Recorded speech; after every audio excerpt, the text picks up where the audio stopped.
उत्तराखंड में जल्द लागू होगा यूसीसी लागू करने को लेकर सीएम पुष्कर सिंह धामी ने दिया बयान, कहा सभी तैयारियां पूरी कर ली गई। उत्तराखंड नगर निकाय चुनाव को लेकर बीजेपी ने तेज की तैयारियां, हर पालिका के लिए बनाई गई 3 पर्यवेक्षकों की टीम।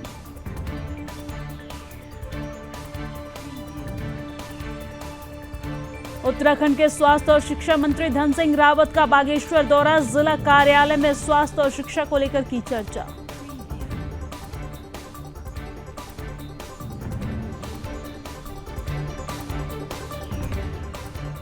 उत्तराखंड में आगामी दिनों में होने वाले निकाय चुनाव को लेकर भारतीय जनता पार्टी ने पूरी की तैयारियां, हर सीट पर दावेदारों के 3 नाम के पैनल बनाकर प्रत्याशियों की सूची तैयार करेगी पार्टी।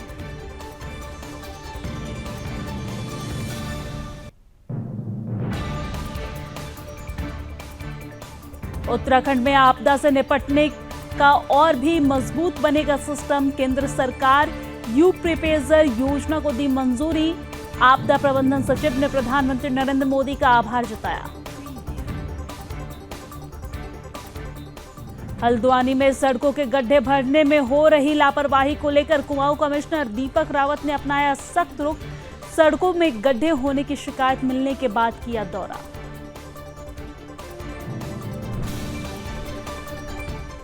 नई टिहरी में पेयजल लाइन को लेकर खुशखबरी, लाइन निर्माण को मिलेगा बजट, 2 दिन में धरने पर थे ग्रामीण।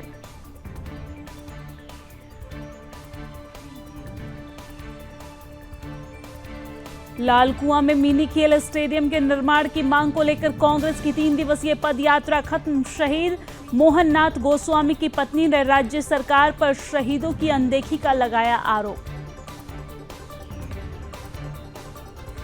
हरिद्वार में दंपति ने किया अपनी 2.5 दिन की बच्ची के शव का देहदान, देहरादून को लेकर दंपति की हो रही चारों ओर सराहना।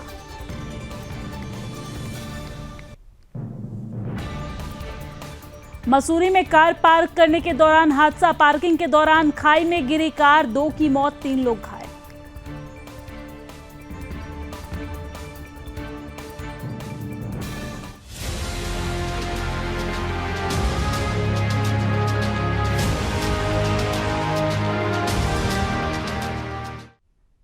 नमस्कार, सुदर्शन न्यूज पर अपना उत्तराखंड देख रहे हैं आप, मैं हूं आपके साथ दिव्या सिंह। बुलेटिन की शुरुआत उत्तराखंड की बड़ी खबर के साथ करेंगे।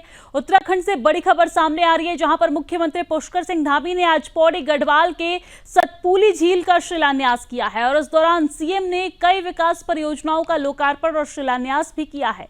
इस दौरान पर्यटन मंत्री सतपाल महाराज भी कार्यक्रम में मौजूद रहे और सीएम धामी ने कार्यक्रम को संबोधित भी किया है।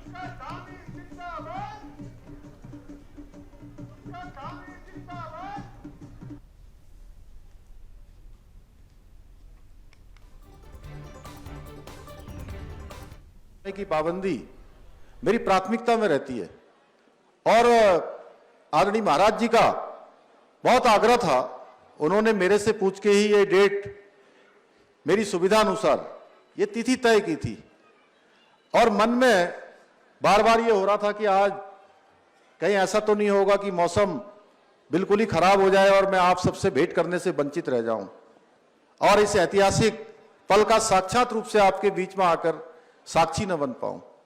लेकिन इंद्रदेव की कृपा हुई और मैं दिल्ली से मेरठ आ गया। मेरठ से मैं हेलीकॉप्टर से आप सबके बीच में पहुंचा। मैं सूर्यदेव को ही प्रणाम करता हूं कि उन्होंने बहुत कृपा करी।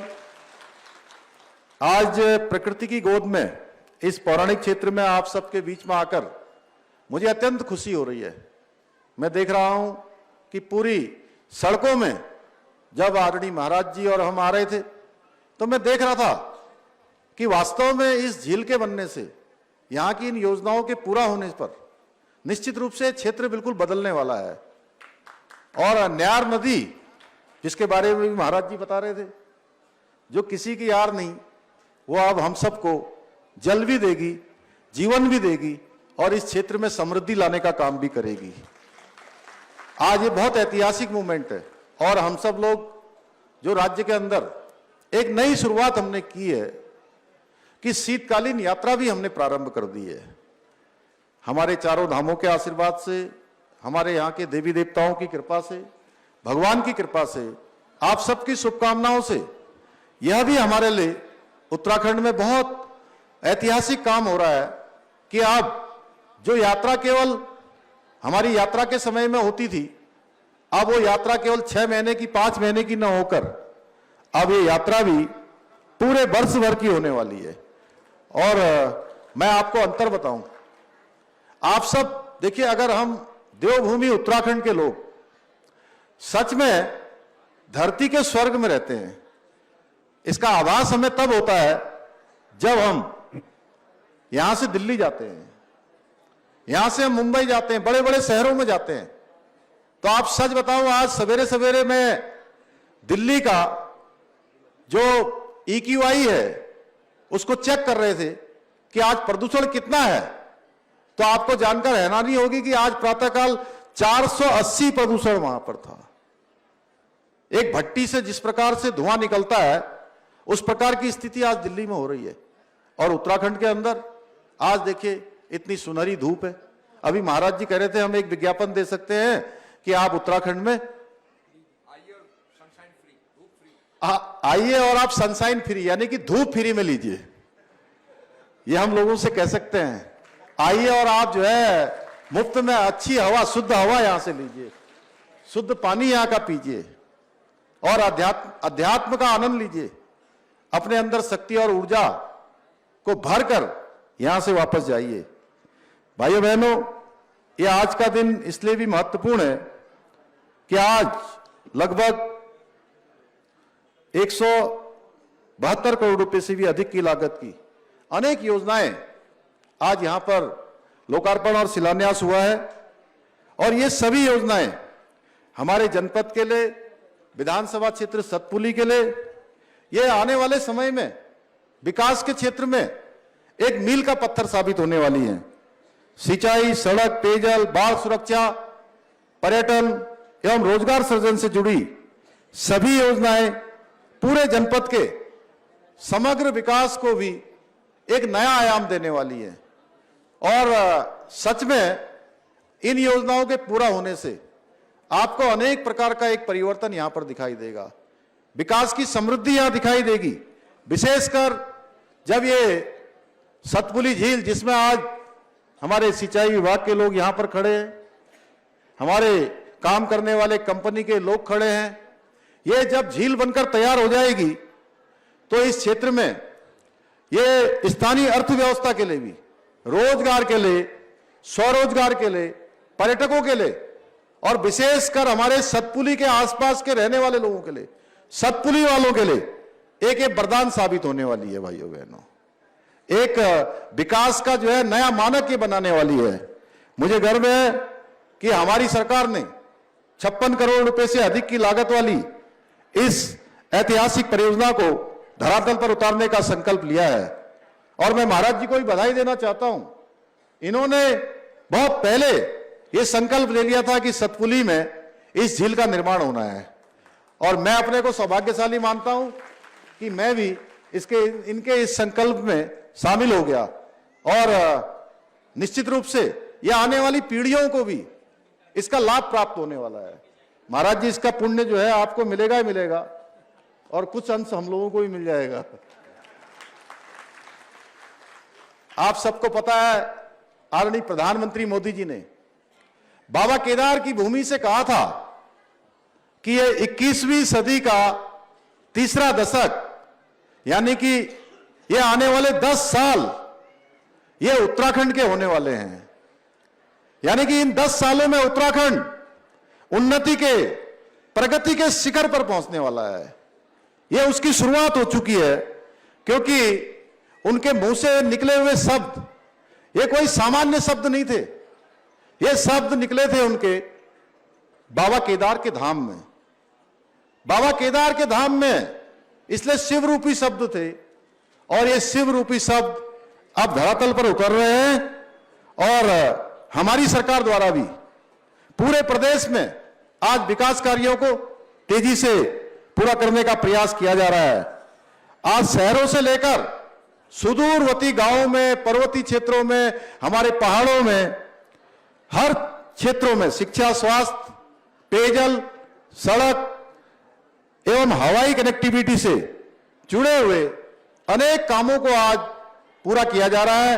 अनेक योजनाएं लाई जा रही हैं और लगातार इसको मजबूती प्रदान की जा रही है।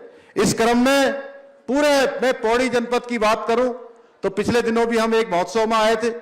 यहां पर उस महोत्सव में भी पर्यटन को बढ़ावा देने के लिए आज तमाम प्रकार के साहसिक पर्यटन, एंगल से फिशिंग की योजना, इन सभी को बृहद स्तर पर आज किया जा रहा है। विकास के कार्य करवाए जा रहे हैं। सतपुली में 2 करोड़ से अधिक की लागत से निरीक्षण भवन और डॉर्मेट्री का निर्माण करवाया जा रहा है। गंगा, भोगपुर और मालन नदी में 24 करोड़ और 26 करोड़ से अधिक की लागत की 2 आरसीसी सेतुओं का निर्माण कार्य किया जा रहा है। सिंगटाली पुल के निर्माण के लिए भी डीपीआर तैयार करने के लिए 68 करोड़ रुपए से अधिक लागत से लक्ष्मण झूला बंधन सेतु का निर्माण का कार्य भी किया जा रहा है। 650 करोड़ की लागत से श्रीनगर में एनआईटी का निर्माण कार्य कराया जा रहा है।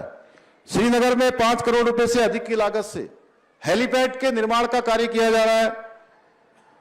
लैंसडाउन के ओडल में हेलीपैड के निर्माण हेतु 2 करोड़ रुपए से अधिक की धनराशि डीपीआर यूकाडा को भेजी जा चुकी है। पर्यटकों को प्रोत्साहित करने हेतु अलकनंदा नदी के तट पर गंगा संस्कृति केंद्र और जनपद मुख्यालय में ट्राइडेंट पार्क का निर्माण किया जा रहा है। इसके साथ ही करोड़ों रुपए की लागत से विभिन्न जगहों पर पार्कों, म्यूजियम और तारामंडल आदि का निर्माण कार्य कराया जा रहा है। मैं इन सभी विकास योजनाओं का अगर नाम लूंगा तो मैं पहले ही बहुत विलंब से आपके बीच में पहुंचा हूं और गिनाते रहूंगा तो महाराज जी ने थोड़ी सी गिनाई, अब मैं गिनाऊंगा तो सुबह से शाम हो जाएगी, तब भी ये योजनाएं पूरी नहीं होंगी। मैं इतना अवश्य कहना चाहूंगा कि चाहे सतपुली विधानसभा हो, चाहे लैंसडाउन विधानसभा हो, चाहे पौड़ी विधान। और चलिए अब बात उत्तरकाशी की करेंगे। उत्तरकाशी में 4 धाम यात्रा का जहां विधिवत शुभारंभ हो चुका है और इसके साथ ही अब गंगा शीतकालीन प्रवास शीतकालीन यात्रा भी शुरू हो गई है। ज्योतिष पीठाधिकारी जगत गुरु शंकराचार्य जी महाराज ने शीतकालीन 4 धाम यात्रा पर मुखबा शीतकालीन प्रवास से यात्रा का शुभारंभ किया है और इस दौरान जगत गुरु शंकराचार्य ने बाबा विश्वनाथ मंदिर में पहुंचकर पूजा अर्चना भी की है। साथ ही आगामी 4 धाम यात्रा के साथ ही शीतकालीन यात्रा को लेकर लोगों को जागरूक किया है। शंकराचार्य ने कहा है कि उत्तराखंड 4 धाम और शीतकालीन यात्रा का फल ग्रीष्मकाल यात्रा के फल से कई गुना ज्यादा है। उत्तराखंड में 4 धाम यात्रा साल भर चलती है। यहाँ धामों में कभी पूजा बंद नहीं होती। शीतकालीन स्थान पहले से बने हुए हैं कि नहीं बने हुए हैं? बने हुए हैं। वहाँ पर पूजा इस भूमि में भगवान शंकराचार्य जी आए और उन्होंने इस भूमि को पुनः एक बार आध्यात्मिक रूप से जागृत किया, बद्रीनाथ धाम का पुनरुद्धार किया और साथ साथ यमुनोत्री, गंगोत्री, केदार को भी बद्रीनाथ धाम से जोड़ करके उत्तराखंड के 4 धामों की प्रतिष्ठा की।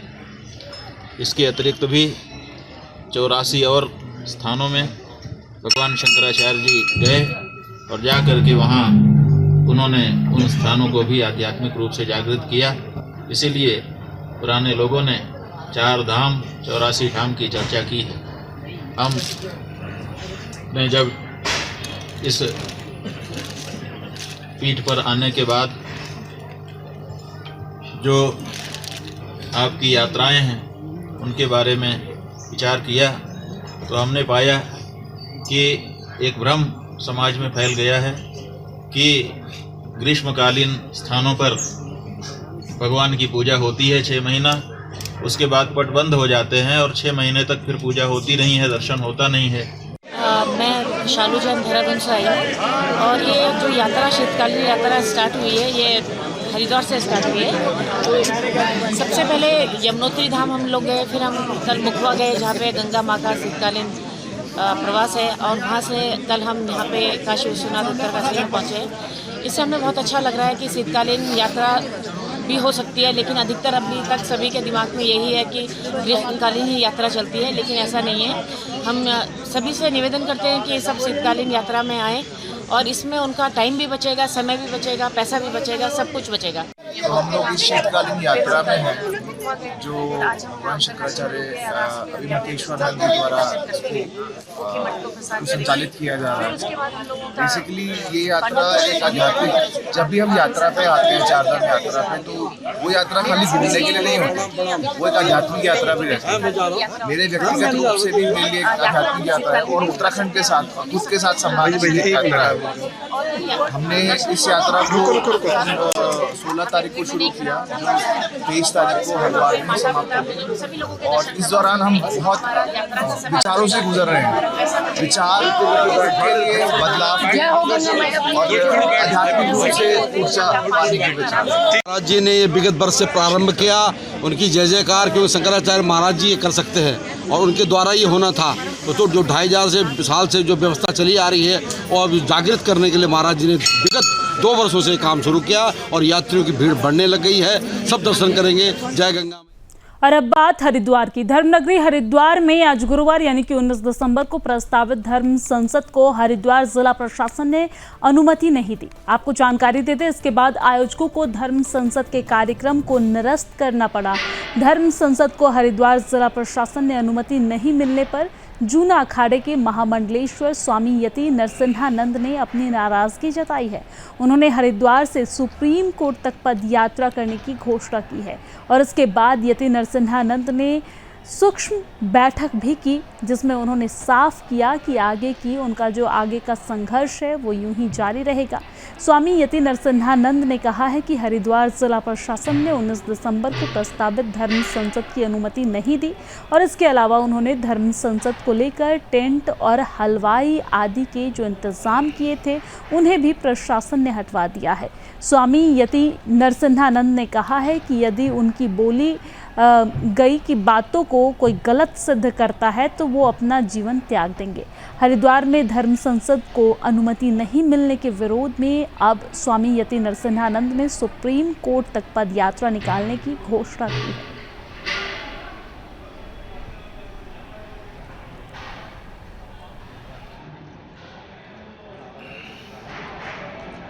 हमारे जो यहाँ खाना बनाने वाले हलवाई थे वो भगा दिए गए हैं। टेंट वाले को धमका के सारा टेंट उखड़वा दिया गया है। पुलिस ने नोटिस चिपका दिया गया। यहाँ पे जूना अखाड़े में श्री पंचदश नाम जूना अखाड़े के मुख्यालय में नोटिस चिपका दिया गया है। सुप्रीम कोर्ट का नाम लेके जो ये गुंडागर्दी हम पे की जा रही है। अब मैं परसों अपनी माँ का यज्ञ करके यहाँ से पदयात्रा करता हुआ सुप्रीम कोर्ट तक जाऊंगा और मैं सुप्रीम कोर्ट से कहूंगा कि अगर एक बात मेरी, जो मैंने आज तक मोहम्मद के बारे में बोला, जो मैंने कुरान के बारे में बोला, जो मैंने राजनीति के बारे में बोला, अगर एक बात मेरी गलत साबित हो गई तो सुप्रीम कोर्ट फांसी दे दे। लेकिन सत्य बोलने के लिए जितना मुझे दबाया जा रहा है, मैं दबूंगा नहीं। सुप्रीम कोर्ट क्या कर सकता है? सारी जीवन मुझे जेल में सड़ा सकता है, मैं जेल में सड़ूंगा। और ये पुलिस वाले क्या कर सकते हैं? मरवा सकते हैं जिहादियों के साथ मिलकर, या जिहादी क्या कर सकते हैं? मेरी हत्या कर सकते हैं, वो देखूंगा। लेकिन मैं परसों अपने यज्ञ की आहुति करके यहां से सीधा चलूंगा सुप्रीम कोर्ट पदयात्रा करता हुआ, अपने लोगों को बताता हुआ कि क्या हुआ मेरे साथ। दुनिया देखेगी। सबको नहीं डरा सकते, ये डरा सकते हैं जिन्हें डरा सकते होंगे ना डरा देते होंगे। नरसिम्हानंद, इनकी इस सुप्रीम कोर्ट सरकार और प्रशासन की गुंडागर्दी से ना दबने वाला है ना डरने वाला है। आप सत्य को, जो सत्य है, जो मुसलमानों की किताबों में लिखा हुआ है, आप उसे हेट स्पीच नहीं कह सकते।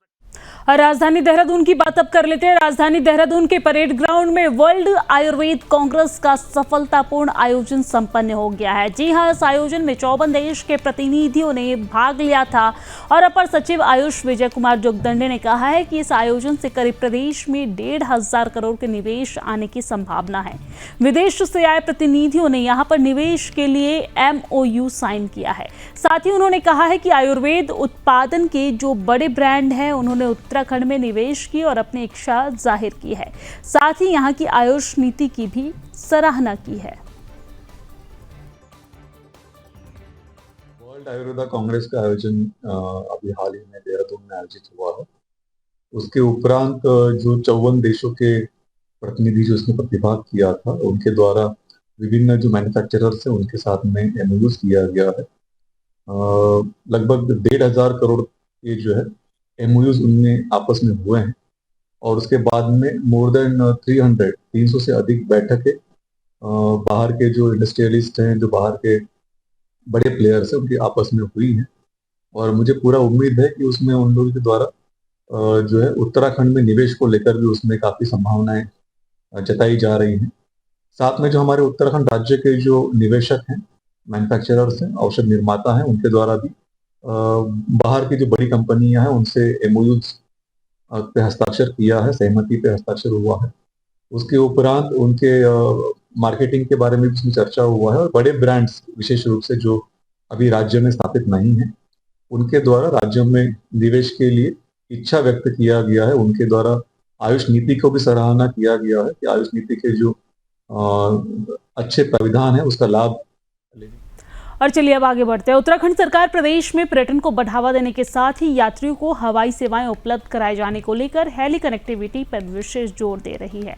और आपको जानकारी दे दें, इसी क्रम में नागरिक उड्डयन विकास प्राधिकरण जल्द ही देहरादून स्थित सशस्त्र धारा हेलीपोर्ट से प्रदेश के 4 शहरों पौड़ी, नैनीताल, बागेश्वर और हरिद्वार के लिए हेली सेवाएं शुरू करने जा रहा है, जिसके लिए यूकाडा ने तैयारियां भी तेज कर दी है। संभावना जताई जा रही है कि इसी साल दिसंबर लास्ट तक 3 शहरों पौड़ी, नैनीताल और बागेश्वर के लिए हेली सेवा का संचालन शुरू कर दिया जाएगा। वहीं ज्यादा जानकारी देते हुए नागरिक उड्डयन विकास प्राधिकरण के CEO सोनिका ने बताया है कि देहरादून के सशस्त्र धारा हेलीपोर्ट से कुमाऊं क्षेत्र के 2 शहरों नैनीताल और बागेश्वर तक हेली सेवा के संचालन किए जा रहे हैं। इसके साथ ही सशस्त्र धारा हेलीपोर्ट से गढ़वाल क्षेत्र के 2 शहरों पौड़ी और हरिद्वार के लिए भी हेली सेवाएं का आयोजन किया जाना है। ऐसे में यूकाडा कोशिश कर रहा है कि जल्द से जल्द हेली सेवाओं का संचालन शुरू किया जाए।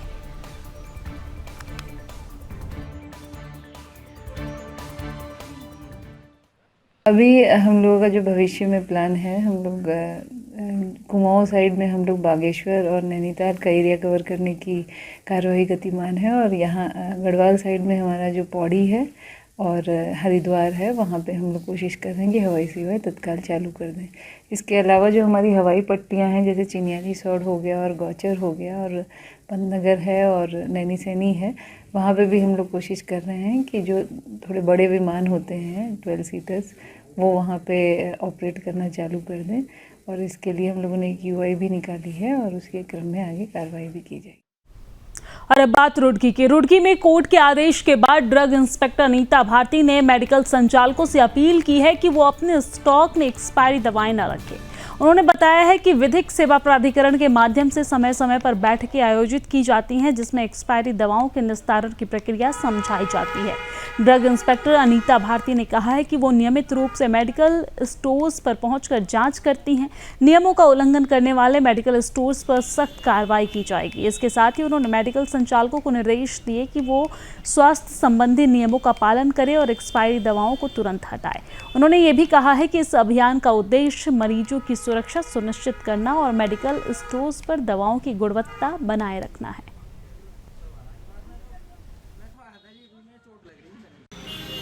माननीय न्यायालय के आदेश भी हैं कि जो है मेडिकल स्टोर पे एक्सपायरी दवाएं किसी को ना दी जाए और विधिक सेवा प्राधिकरण के साथ हमारे हर माह मीटिंग होती है। वहाँ पर हम लोग डिस्कस करते हैं कि जो है दवाइयों का जो भी निस्तारण है, कोई दवाइयाँ डिस्ट्रॉय करनी है वो सही तरीके से होनी है और मैं उसका पालन लगातार कर रही हूँ कि मेडिकल स्टोर पे जहाँ भी जाना है, जहाँ भी देखती हूँ वहाँ पर लोगों को इस चीज़ के लिए विशेष ध्यान दिया जाना है कि एक्सपायरी दवाइयाँ अलग रखनी है और उसके साथ ही किसी को भी एक्सपायरी दवाई नहीं देनी है और कोई भी ग्राहक आता है तो उसको दवाइयाँ चेक करा के देनी है। मेडिकल एक्सपायरी दवाइयाँ पहले तो कोई भी एक्सपायरी दवाइयाँ काउंटर पर न रखी जाएं और जो भी एक्सपायरी दवाई होती है उसके लिए एक ड्रग एक्ट के अनुसार ही एक अलग से रैक प्रस्तुत करना है, उनको प्रोवाइड कराना है। उसमें एक्सपायरी दवाइयाँ वो अपने समय समय पर निकाल के रख देंगे। अगर कोई दवाई दे रहे हो किसी को, अगर उसकी लॉन्ग नियर एक्सपायरी है तो बता के देंगे कि इसकी एक्सपायरी नियर है और आप इसको जो है इतने दिन के भीतर खा सकते हैं।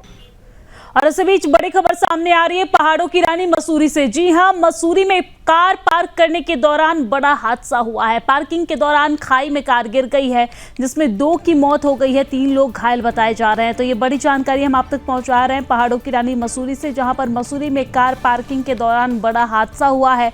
पार्किंग के दौरान खाई में जा गिरी है कार और इस हादसे में 2 लोगों की मौत हो गई है, 3 लोग घायल बताए जा रहे हैं।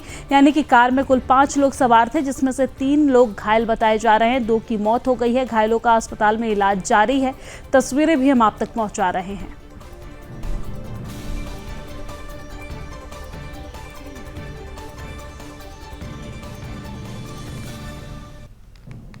और चलिए अब आगे बढ़ते हैं, बात देहरादून की करते हैं। खबर देहरादून से है, जहां पर राष्ट्रीय स्वास्थ्य मिशन के अंतर्गत शहरी स्वास्थ्य मिशन ने देहरादून के शहरी क्षेत्रों में विशेषज्ञ चिकित्सा शिविरों की श्रृंखला का शुभारंभ किया है। यहां संजय कॉलोनी स्थित सामुदायिक भवन में आयोजित कार्यक्रम का शुभारंभ स्वास्थ्य मंत्री डॉक्टर धन सिंह रावत ने वर्चुअल माध्यम से किया है। इस मौके पर आयोजित निःशुल्क विशेषज्ञ चिकित्सा शिविर में क्षेत्र के सैकड़ों लोगों ने विभिन्न स्वास्थ्य सेवाओं का लाभ लिया।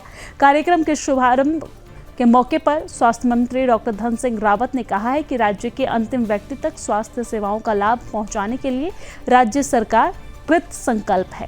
उन्होंने कहा है कि सरकार निरंतर राज्य में चिकित्सा से संबंधित जो ढांचे है उसको मजबूत करने में जुटी हुई है। साथ ही साथ स्वास्थ्य विभाग में रिक्त पदों को भरने का कार्य भी किया जा रहा है। राज्य के प्रत्येक नागरिकों को आयुष्मान कार्ड का लाभ देने के लिए सरकार निरंतर प्रयास कर रही है।